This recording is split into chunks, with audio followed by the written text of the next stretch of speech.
স্ত্রীকে স্বামী বোন বলে ডাকতে পারবে কি না?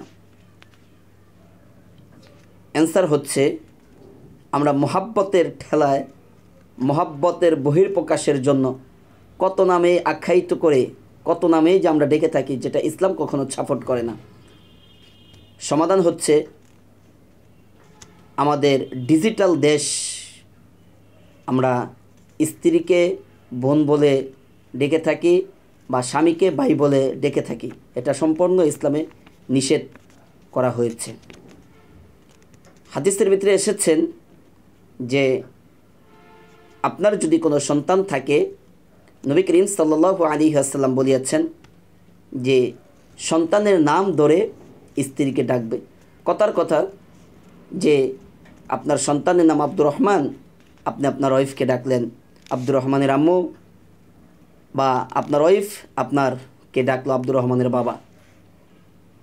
অন্যথায় আমাদের প্রত্যন্ত অঞ্চলে আমাদের মা চাচিদের দেখেছি যে এরা যখন তাদের হাজব্যান্ডকে ডাকতেন তখন বিভিন্ন ইশার ইঙ্গিতে ডেকে থাকতেন। সেটা হচ্ছে, ওগো শুনছেন, বা অমকের বাবা এদিকে আসেন, হ্যাঁ, এরকম করে আখ্যায়িতভাবে এরকম করে ওনারা একজন আরেকজনকে ইশার ইঙ্গিতে নামগুলো ডাকতেন। এতে করে তাদের উভয়জনের মধ্যে মহাব্বত পয়দা হতো, পরস্পরের আন্তরিকতা ভালোবাসা পয়দা হয়ে যেত। যখন আর এখন তো আপডেট, কেউ কারো নাম ধরে ডাকতেছে আব্দুর রহমান, হ্যাঁ, জুয়েল, এরকম করে স্বামীর নাম ধরে বিবি সাহেবা ডাকতেছে।